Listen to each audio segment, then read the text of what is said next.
Perkenalkan,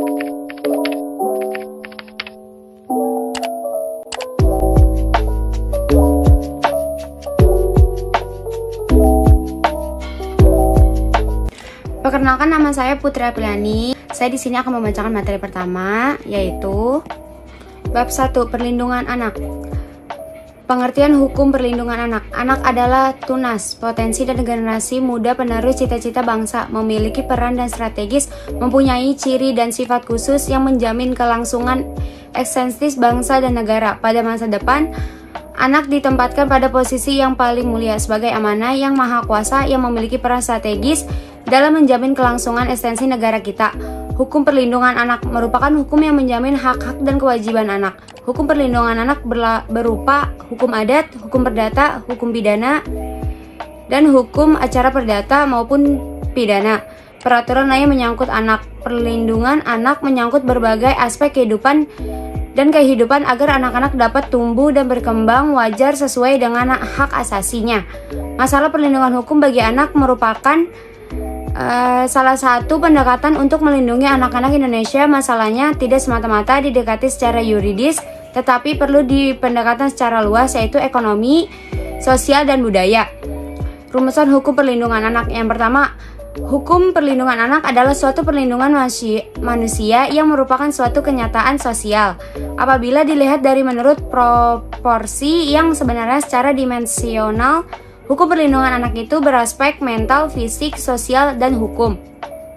Yang kedua, perlindungan hukum anak adalah suatu hasil interaksi antara pihak-pihak tertentu.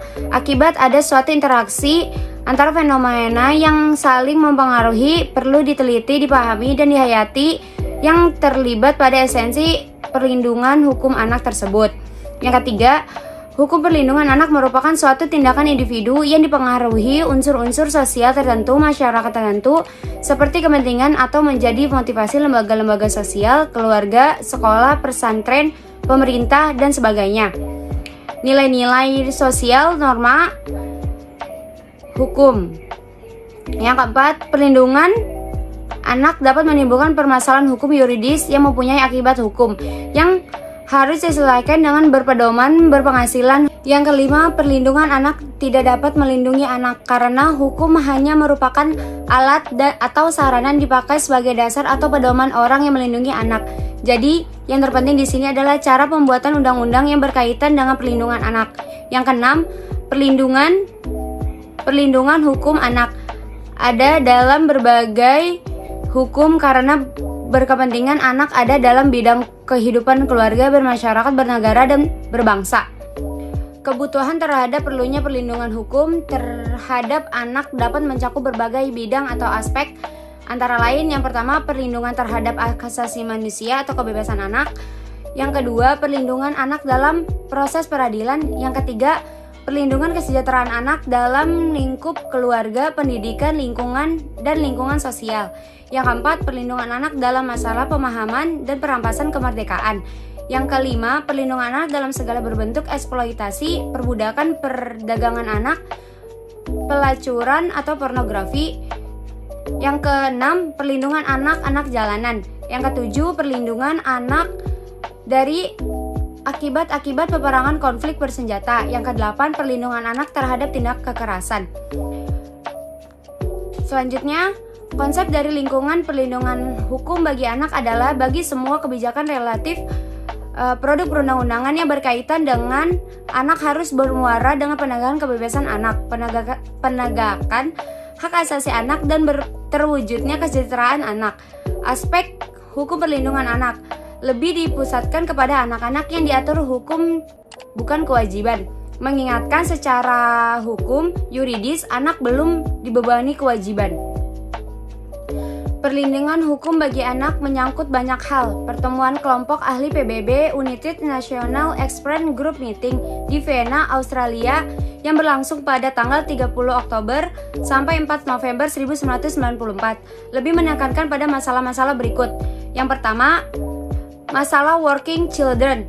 Hal yang menjadi perhatian dan diperhatikan di sini adalah anak-anak yang menjadi pekerjaan penuh, perdagangan anak, perbudakan anak, dan pornografi yang diakibatkan oleh meningkatnya seks tourisme. Yang kedua, masalah street children.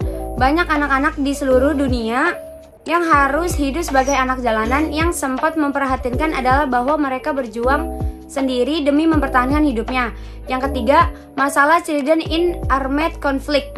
Dalam situasi konflik, tidak sedikit anak-anak yang menjadi korban. Ada yang luka, cacat, bahkan meninggal dunia.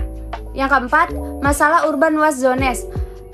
Suasana kekerasan dan ketidaktentraman yang terjadi dalam lingkungan anak-anak sehari-hari akan menimbulkan suasana peperangan. Anak-anak yang hidup dengan resiko yang sangat gawat dan kronis. Yang kelima, masalah the instrumental of children. Anak-anak sangat rentan menjadi pelaku kejahatan karena anak-anak begitu mudah diperalat, diiming-imingkan janji atau dibujuk rayu. Selanjutnya, tanggung jawab perlindungan anak. Semua bentuk perhatian, pemeliharaan, dan seluruh aspek yang dapat dikategorikan dan dijangkau oleh kata perlindungan anak maka akan dijadikan sebagai insiden yuridis. Sebelumnya, perhatian terhadap anak dan kewajiban anak hanya berfokus pada para orang tua sebagai orang yang terdekat dan yang paling bertanggung jawab terhadap tumbuh kembang anak. Namun sejalan dengan banyaknya perlakuan tidak baik dan tidak manusiawi terhadap anak, banyak di luar maupun di tengah-tengah keluarganya sendiri, maka negara dalam hal ini memerintahkan kewajiban untuk memberikan perlindungan hukum terhadap anak. Perlindungan anak yang diberikan oleh negara harus dijamin terpenuhi hak-hak anak secara optimal demi terwujudnya keadilan dan kesejahteraan bagi anak. Namun perlindungan yang diberikan hendaknya sesuai dengan asas-asas dan prinsip dasar kemanusiaan serta norma-norma yang ada, sehingga perlindungan yang diberikan tidaklah melanggar hak-hak orang lain dan juga tidak melanggar norma agama sebagai norma yang harus dijunjung tinggi kemurnian ajarannya. Perlindungan anak diusahakan oleh setiap orang, baik orang tua, keluarga, masyarakat, pemerintah maupun negara. Pasal 20 Undang-Undang Perlindungan Anak Nomor 23 tahun 2003 sebagaimana telah diubah menjadi Undang-Undang Nomor 35 tahun 2014 tentang perubahan Undang-Undang Nomor 23 tahun 2014 menentukan bahwa negara, pemerintah, masyarakat, keluarga, dan orang tua berkewajiban dan bertanggung jawab terhadap penyelenggaraan perlindungan anak. Pihak yang mengusahakan perlindungan anak adalah setiap anggota masyarakat sesuai dengan kemampuan dan berbagai macam usaha dalam situasi kondisi tertentu.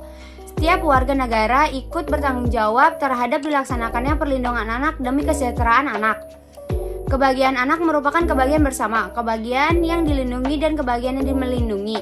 Tidak ada keserahan pada anak karena perlindungan anak dilaksanakan dengan baik. Anak menjadi sejahtera. Kesejahteraan anak mempunyai pengaruh positif terhadap orang tua, keluarga, masyarakat, pemerintah, dan negara. Perlindungan anak bermanfaat bagi anak, orang tua, keluarga, masyarakat, dan pemerintah, dan negara.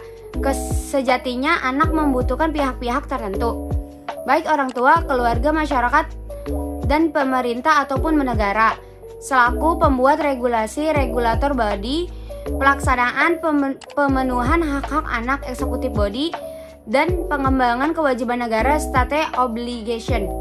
Hal-hal ini dipertegas pula dengan berbagai hasil penelitian tentang anak dan remaja semuanya menyimpulkan betapa pentingnya bantuan untuk mendukung tumbuh kembangnya anak secara wajar, termasuk guna menjaga jangan sampai mereka mengalami problema hukum pada masa yang akan mendatang. Yang pertama, menambah ilmu pengetahuan tentang kedudukan, kewarganegaraan, dan tindak dalam pemerintahan Indonesia dalam sebagaimana negara Indonesia adalah negara hukum. Yang kedua, menjadi sebuah pembelajaran untuk individu yang ingin masuk dalam ranah pemerintahan. Hak dan kewajiban anak. Masalah perlindungan hukum dan hak anak merupakan salah satu sisi pendekatan guna pelaksanaan perlindungan hukum bagi anak agar perlindungan hak anak dapat dilaksanakan secara baik dan bertanggung jawab. Diperlukan peraturan hukum untuk mengaturnya. Undang-Undang Dasar tahun 1945, pasal 33 menyatakan bahwa fakir miskin dan anak terlantar dipelihara oleh negara. Selanjutnya, khusus mengatur hak anak terdapat dalam pasal 28B ayat 2, yaitu setiap anak berhak memperoleh perlindungan dari kekerasan dan diskriminasi. Hak anak adalah hak asasi manusia sebagaimana secara tegas tercantum dalam Konstitusi Indonesia dan lebih rinci diatur dalam Undang-Undang HAM dan Undang-Undang Perlindungan Anak. Oleh karena itu, negara wajib menjamin perlindungan terhadap seluruh hak anak. Perlindungan itu berlaku untuk setiap anak di Indonesia tanpa diskriminasi. Non-diskriminasi merupakan salah satu prinsip dari KHA. Seluruh prinsip dasar yang tercantum dalam KHA telah diadopsi ke dalam Undang-Undang Perlindungan Anak. Di Indonesia, selain telah mengatur tentang hak asasi manusia, juga mengatur tentang perlindungan terhadap anak-anak. Hal tersebut dituangkan dalam Undang-Undang Nomor 23 Tahun 2002 tentang Perlindungan Anak yang telah diubah dengan Undang-Undang Nomor 35 Tahun 2014. Undang-undang tersebut mengatur mengenai perlindungan terhadap anak apabila anak mengalami kekerasan ataupun hal-hal yang membahayakan jiwa serta masa depannya. Adapun beberapa hak anak untuk dilindungi. Yang pertama, ada anak berhak mendapatkan perlindungan dari keadaan darurat atau keadaan yang membahayakan bagi anak tersebut. Yang kedua, apabila anak mendapatkan perlakuan sewenang-wenang dari hukum, maka ia berhak mendapatkan perlindungan. Yang ketiga, anak juga berhak mendapatkan perlindungan apabila ia dieksploitasi. Yang keempat, perlindungan terhadap tindak kekerasan dan penelantaran. Perlakuan diskriminatif terhadap anak juga termasuk dalam perlindungan anak. Perlindungan anak bertujuan untuk menjamin terpenuhinya hak-hak anak agar dapat hidup, tumbuh kembang, dan berpartisipasi secara optimal sesuai dengan harkat dan martabat kemanusiaan, serta mendapat perlindungan dari kekerasan dan diskriminasi demi terwujudnya anak Indonesia yang berkualitas, berakhlak, mulia, dan sejahtera. Selanjutnya adalah perlindungan hukum anak pada tahap penyidikan. Penyidikan adalah serangkaian tindakan yang dilakukan pejabat penyidik sesuai dengan cara dalam undang-undang untuk mencari serta mengumpulkan bukti. Dan dengan bukti itu, membuat atau menjadi titik terang tindak pidana yang terjadi serta sekaligus menemukan tersangkanya atau pelaku tindak pidananya. Mengenai perlindungan hukum hak-hak anak secara khusus dalam masa penyidikan diatur dalam Undang-Undang Sistem Peradilan Pidana Anak, yaitu dimulai pada pasal 26 sampai pasal 29. Pasal 26 Undang-Undang Sistem Peradilan Pidana Anak menyatakan bahwa 1. Penyidikan terhadap perkara anak dilakukan oleh penyidik yang ditetapkan berdasarkan keputusan Kepala Kepolisian Negara Republik Indonesia atau pejabat lain yang ditunjuk oleh Kepala Kepolisian Negara Republik Indonesia. 2. Pemeriksaan terhadap anak korban atau anak saksi dilakukan oleh penyidik.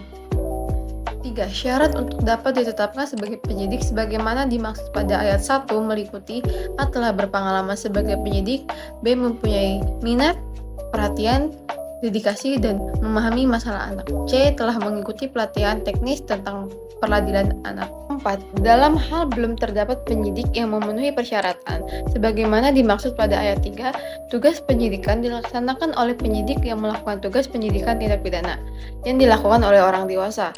Dalam melakukan penyidikan terhadap perkara anak, penyidik wajib meminta pertimbangan atau saran dari pembimbing pemasyarakatan setelah tindak pidana dilaporkan atau diadukan. Terdapat pada pasal 27 ayat 1. Dalam hal ini dianggap perlu karena penyidik dapat meminta pertimbangan atau saran dari ahli pendidikan, psikolog, psikiater, tokoh agama, pekerja sosial profesional, atau tenaga kesejahteraan sosial, dan tenaga ahli lainnya. Terdapat pada pasal 27 ayat 2. Selanjutnya, hasil penelitian kemasyarakatan wajib diserahkan oleh Bapas kepada penyidik dalam waktu paling lama 3 kali 24 jam setelah permintaan penyidik diterima. Terdapat pada pasal 28. Penyidik wajib mengupayakan diversi dalam waktu paling lama 7 hari setelah penyidikan dimulai. Proses diversi sebagaimana dimaksud dilaksanakan paling lama 30 hari setelah dimulainya diversi. Dalam hal proses diversi berhasil mencapai kesepakatan, penyidik menyampaikan berita acara diversi beserta penetapan. Dalam hal diversi yang gagal, penyidik wajib melanjutkan penyidikan dan melimpahkan perkara ke penuntut umum dengan melampirkan berita acara diversi dan laporan penelitian kemasyarakatan terdapat pada pasal 29. Assalamualaikum warahmatullahi wabarakatuh. Perkenalkan, nama saya Putri Nengsi. Untuk bab yang akan saya paparkan yaitu perlindungan hukum anak pada tahapan penangkapan dan penahanan. Penangkapan adalah suatu tindak penyidik berupa pengakalan sementara waktu kebebasan terdakwa apabila terdapat cukup bukti guna kepentingan menyidik atau penuntutan dan atau peradilan dalam hal serta menurut cara yang diatur dalam undang-undang ini, yaitu pasal 1/20 KUHP.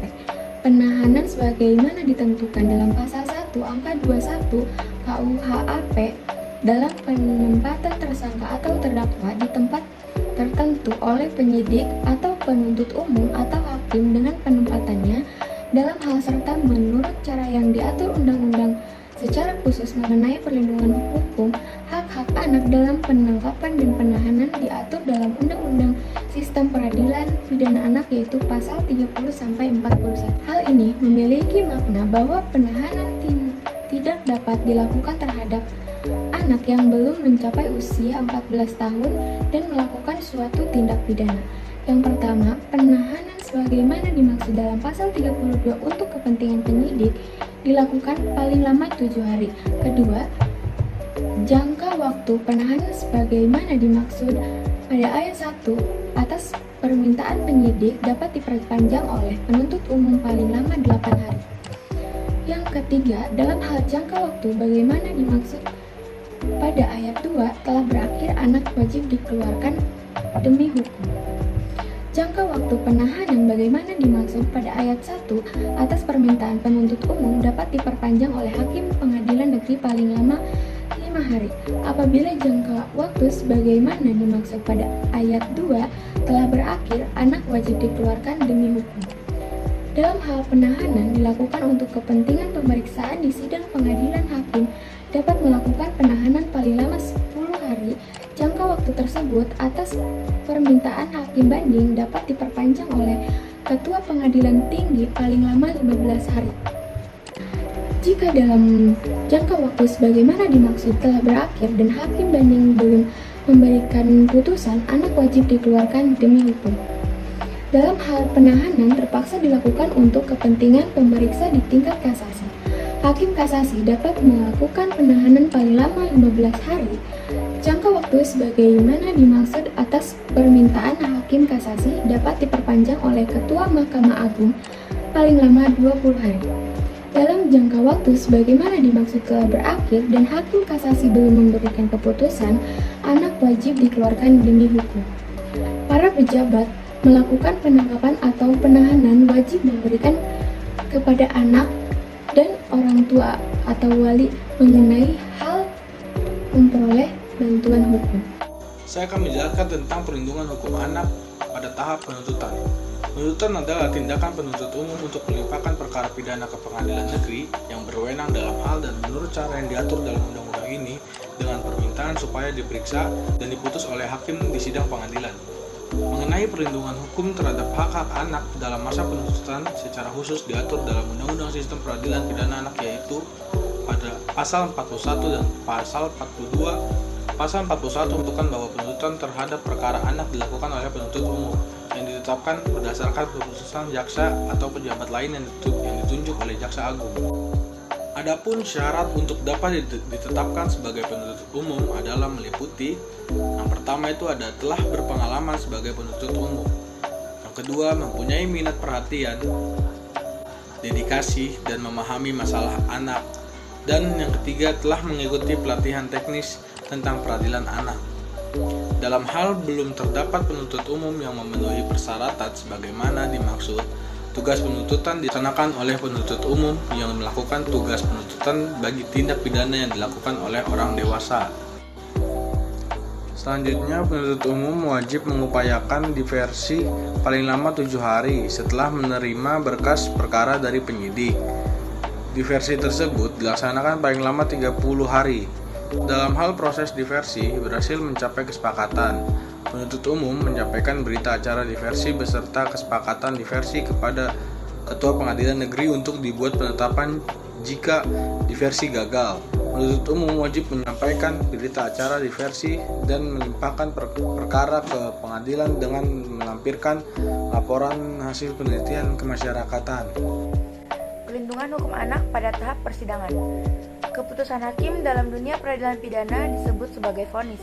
Dalam literatur tentang sistem peradilan pidana anak, keputusan hakim pada kasus anak disebut sebagai disposition atau keputusan penempatan.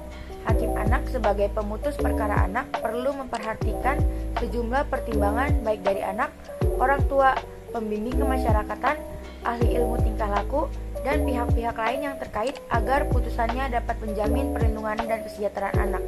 Sistem peradilan pidana Indonesia menempatkan hakim sebagai institusi yang paling menentukan nasib anak. Yang pertama ada hakim tingkat pertama. Pemeriksaan di sidang pengadilan terhadap perkara anak dilakukan oleh hakim yang ditetapkan berdasarkan keputusan Ketua Mahkamah Agung atau pejabat lain yang ditunjuk oleh Ketua Mahkamah Agung atas usul Ketua Pengadilan Negeri yang bersangkutan melalui Ketua Pengadilan Tinggi. Syarat untuk dapat ditetapkan sebagai hakim dalam pemeriksaan perkara anak meliputi A. Telah berpengalaman sebagai hakim dalam lingkungan peradilan umum, B. Mempunyai minat, perhatian, dedikasi, dan memahami masalah anak, dan yang C. Telah mengikuti pelatihan teknis tentang peradilan anak. Lalu yang kedua ada hakim banding. Hakim banding ditetapkan berdasarkan keputusan Ketua Mahkamah Agung atas usul Ketua Pengadilan Tinggi yang bersangkutan. Hakim banding memeriksa dan memutus perkara anak dalam tingkat banding dengan hakim tunggal. Ketua Pengadilan Tinggi dapat menetapkan pemeriksaan perkara anak dengan hakim majelis dalam hal tindak pidana yang diancam dengan pidana penjara 7 tahun atau lebih atau sulit membuktiannya. Lalu yang ketiga, hakim kasasi. Hakim kasasi ditetapkan berdasarkan keputusan Ketua Mahkamah Agung. Hakim kasasi memeriksa dan memutus perkara anak dalam tingkat kasasi dengan hakim tunggal. Ketua Mahkamah Agung dapat menetapkan pemeriksaan perkara anak dengan hakim majelis dalam hal tindak pidana yang diancam dengan pidana penjara 7 tahun atau lebih atau sulit pembuktiannya. Lalu yang keempat, hakim peninjauan kembali. Terhadap putusan pengadilan mengenai perkara anak yang telah memperoleh kekuatan hukum tetap, dapat dimohonkan peninjauan kembali oleh anak, orang tua atau wali, dan atau advokat atau pemberi bantuan hukum lainnya kepada Ketua Mahkamah Agung sesuai dengan ketentuan peraturan perundang-undangan. Yang kelima, pemeriksaan di sidang pengadilan. Saat proses pemeriksaan di sidang pengadilan, Pasal 52 Undang-Undang Sistem Peradilan Pidana Anak mengatur bahwa 1. Ketua pengadilan wajib menetapkan hakim atau majelis hakim untuk menangani perkara anak paling lama 3 hari setelah menerima berkas perkara dari penuntut umum. 2. Hakim wajib mengupayakan diversi paling lama 7 hari setelah ditetapkan oleh Ketua Pengadilan Negeri sebagai hakim. 3. Diversi sebagaimana dimaksud pada ayat 2 dilaksanakan paling lama 30 hari. 4. Proses diversi dapat dilaksanakan di ruang mediasi pengadilan negeri. 5. Dalam hal proses diversi, berhasil mencapai kesepakatan, hakim menyampaikan berita acara diversi beserta kesepakatan diversi kepada Ketua Pengadilan Negeri untuk dibuat penetapan. 6. Dalam hal diversi tidak berhasil dilaksanakan, perkara dilanjutkan ke tahap persidangan. Hakim memeriksa perkara anak dalam sidang yang dinyatakan tertutup untuk umum, kecuali pembacaan putusan. Dalam sidang anak, hakim wajib memerintahkan orang tua atau wali atau pendamping, advokat atau pemberi bantuan hukum lainnya, dan pembimbing kemasyarakatan untuk mendampingi anak. Dalam hal hakim tidak melaksanakan ketentuan sebagai dimaksud, sidang anak batal demi hukum. Jika anak korban dan atau anak saksi tidak dapat hadir untuk memberikan keterangan di depan sidang pengadilan, hakim dapat memerintahkan anak korban dan atau anak saksi didengar keterangannya yang pertama di luar sidang pengadilan melalui perekaman elektronik yang dilakukan oleh pembimbing kemasyarakatan di daerah hukum setempat dengan dihadiri oleh penyidik atau penuntut umum dan advokat atau pemberi bantuan hukum lainnya, atau yang kedua melalui pemeriksaan langsung jarak jauh dengan alat komunikasi audio visual dengan didampingi oleh orang tua atau wali, pembimbing kemasyarakatan, atau atau pendamping lainnya. Dalam hal tertentu, anak korban diberi kesempatan oleh hakim untuk menyampaikan pendapat tentang perkara yang bersangkutan. Hakim wajib mempertimbangkan laporan penelitian kemasyarakatan dari pembimbing kemasyarakatan sebelum menjatuhkan putusan perkara. Dalam hal laporan penelitian kemasyarakatan tidak dipertimbangkan dalam putusan hakim, putusan batal demi hukum.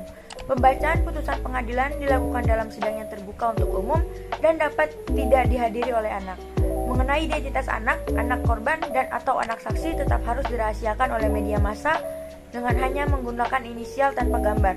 Pengadilan wajib memberikan salinan putusan paling lama 5 hari sejak putusan diucapkan kepada anak atau advokat atau pemberi bantuan hukum lainnya, pembimbing kemasyarakatan, dan penuntut umum. Saya akan membawakan tentang perlindungan hukum anak pada tahap pemasyarakatan. Oke, langsung saja.